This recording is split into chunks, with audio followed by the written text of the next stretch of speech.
Hello, my name is Emma Tobias, and today I'm going to wrap up Book Buddy-a-thon and Booktube-a-thon, and the books that I read for both of those lovely read-a-thons. So Book Buddy-a-thon was super fun. It was right before Booktube-a-thon. I was the buddy of Emma from Drinking by My Shelf Self. I have such trouble, Emma, saying self or shelf. Drinking by My Shelf. You guys get it. And that was great. It was Love Island themed, which was super fun. If you don't know what Love Island is, I want you guys to get a time machine, and I want you to take that time machine to like 2 months ago and go to the UK, get a TARDIS and go to the UK, and be in the vicinity of people in the UK experiencing Love Island, because it's just a treat and a half. So anyway, that was the first readathon that I participated in, and then I obviously did Booktube-a-thon, which if you haven't seen my vlog, watch it, because I'm pretty proud of it, and it was super fun to make, and I liked editing it, which is shocking because I don't always really like editing. Anyway, let's get into it. The first 3 books I'm going to talk about I read for Book Buddy-a-thon. I sort of failed at Book Buddy-a-thon. I was bad at vlogging it. I didn't actually vlog much of it. And I also only read 3 books and kind of failed at most of the challenges, where Emma absolutely killed it. And if you haven't seen her vlog of Book Buddy-a-thon, definitely do, because she was in Greece and it just looked amazing. So the first book we read was A Simple Favor by Darcy Bell. This is a book that recently got adapted into a movie with Anna Kendrick and Blake Lively, and I had seen the preview before and I was like, that looks kind of weird and interesting. And then Emma suggested we read it, so we read it together, which was super fun. We had very different opinions. Emma really liked it. I did not like it, and I'll tell you why. So A Simple Favor is basically a thriller, mystery sort of situation about 2 women who are best friends, and then one of the women goes missing and the other friend has to figure out what happened to her. In theory, this book is totally interesting and exciting in its concept, because it's kind of like Gone Girl, but instead of the husband, it's like the best friend, which I think is cool. I love a friendship story. I love a friendship story between women in any sort of capacity. Good friendship, bad friendship. I just think, like, friendship is a really interesting subject to get into. I will say the things I liked about this book was the fast pace, the twists and turns were fun, it kept me interested, it kept me shocked for like most of it. There's some shocking things that happen that come out of nowhere where you're like, oh my god. But the things I didn't like were kind of the reasons why I did like it, if that makes sense. It was a double-edged sword. For example, I did feel like the shocking moments it wasn't embedded super well. Like, it was obvious that, like, something shocking was gonna happen, but then I was, like, shocked by how shocking it was, if that makes sense.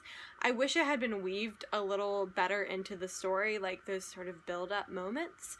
It wasn't super predictable, which was good, but again, I think that if there was a little bit more of a thread of what was going to happen, I would have been a little more invested in some ways. I don't know if any of this makes sense. I'm not a big thriller reader, and that could be why. I don't really know exactly how I feel. If you've read this book and you had a similar opinion to me, please, like, figure out what I was trying to say. Okay, the next book I read for the Book Buddy-a-thon was Saving Francesca by Melina Marchetta. I read this book because it's a book Emma gave 5 stars, and that was one of the challenges. And I loved it. Saving Francesca came out in like 2002, so it's an older YA novel, during a time period when YA wasn't really a big deal, especially contemporary YA. This is set in Australia. It's about a girl who is she's moved from like an all-girls school to a now co-ed school, but this is like the first year that it's co-ed, and there's only like 30 girls and there's a bunch of boys. So it's about that. That's kind of like the premise. But the larger theme is about family, because Francesca's mother has severe depression, and so it's about Francesca dealing with what's going on with her mother and also dealing with this new situation and friendship and her family. It's done so well. The hallmark of this book definitely is in the way that the mother is portrayed. Having been in a similar situation as Francesca in some ways, seeing that character depicted as obviously someone going through something very difficult, the mother, but also someone who really loves her children. I think it's hard sometimes to do that. It seems obvious, but it still can be like like, she can be painted into this sort of corner of, like, she's this woman who's mentally ill and not doing her duties as a mother and all of this, but it's not written that way at all, and the way that the family reacts is not written that way. I just really loved it. The last book I read for Book Buddy-a-thon was the Flintstones Volume 1 by Mark Russell. I heard about this book through Sylvia, who talked about it, and loved it. I really liked it a lot. This is a Flintstones adaptation that is really socially aware.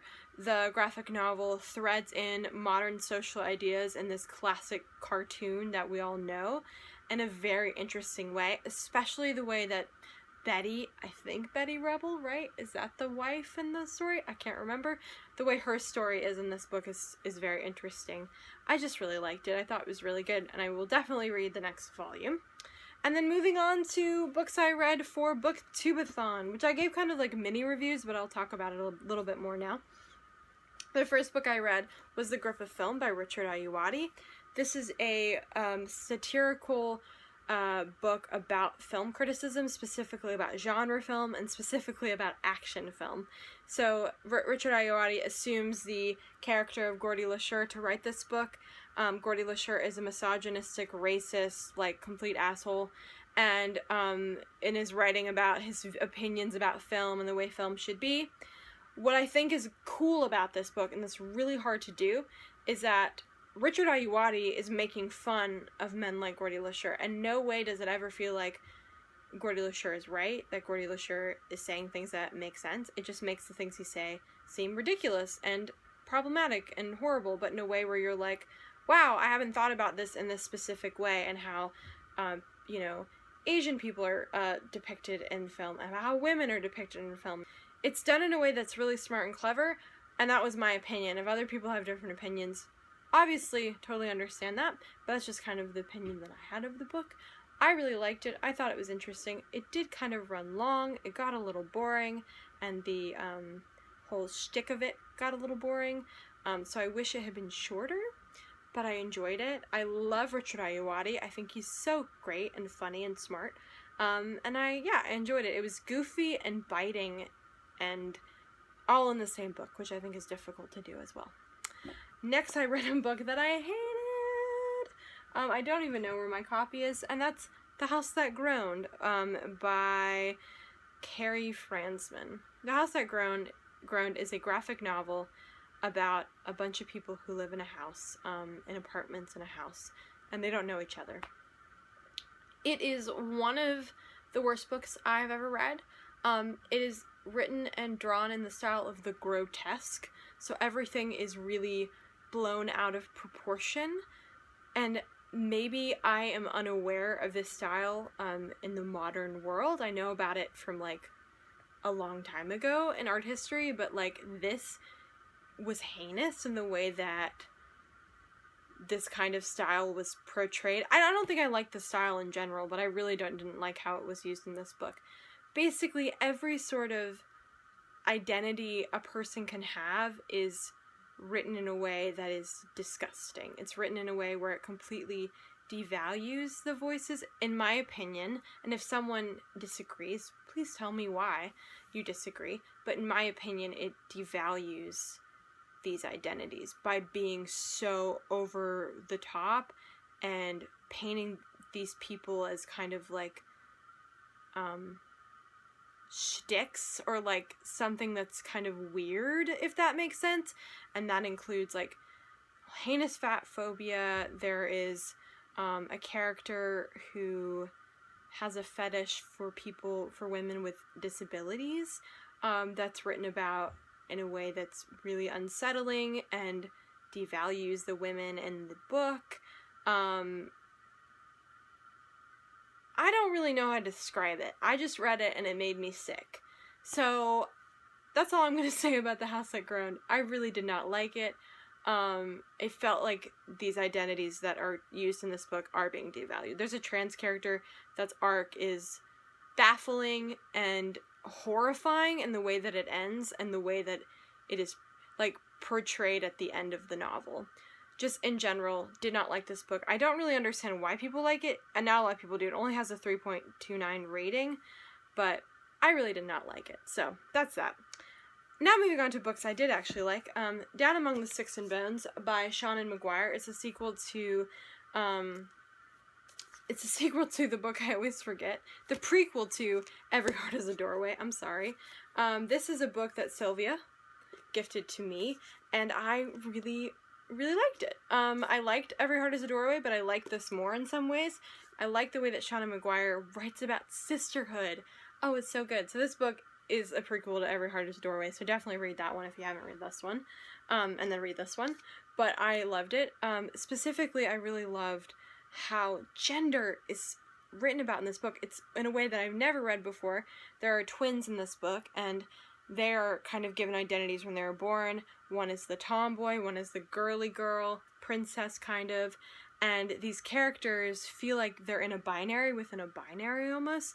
So like they have the binary of male and female, but on top of that they have the binary of if you're a female or a woman, you have to be a tomboy or you have to be girly, and that's obviously not true because it's everywhere in between. And I thought that was so interesting and fascinating and so good. There's queer representation in this book that I think is really great and done in a way that's really like fun and serious at the same time and gives value to it, and I just really like this book. Okay, so next we have my favorite book I've read recently, and that's Nevermore, The Trials of Morrigan Crow by Jessica Townsend. This is a middle grade novel about a girl who is born on a day that makes her cursed, and she is supposed to die at 11 years old because of this curse. And so she lives her life being the cursed child, being the one who ruins everything, the one who's always blamed in her town because she is cursed. And then on her 11th birthday, around that time, she gets whisked away by a magical man to another world called Nevermore. And she is able to do these trials to be a part of the wondrous society of kind of gifted, special people. So this book is kind of like Mysterious Benedict Society, kind of like Percy Jackson, kind of like Harry Potter. Great middle grade novels all throughout all of those, obviously. What am I even saying? But anyway, I really loved this. I loved the main character. I love the side characters. I love the world building. It made me happy. It made me feel warm. It excited me. It was just so much fun. And if you love great world building, this is definitely something I would pick up. I loved it. I'm definitely going to read the sequel. And then the last book I read is Anyas Ghosts by Vera Brosgol. I have complicated feelings about this book. I generally liked it. I really like the art style. I think it's really nice. I think that the depiction of an immigrant family is really interesting, as Vera Brosgol is, I believe, a Russian immigrant. I liked it. And I liked the depiction of this girl who is, her family's Russian and she's come from Russia but has grown up most of her life in America, and how those two cultures collide. I didn't love the plot very much. I didn't think it was that interesting, but I did like that depiction. So I guess that's my complicated feelings about it. I like the depiction, but I didn't really like the plot. So those are the books I've read recently. Please share your thoughts if you have differing thoughts, if you have other thoughts, if you have recommendations. Anyway, have a lovely day. Bye.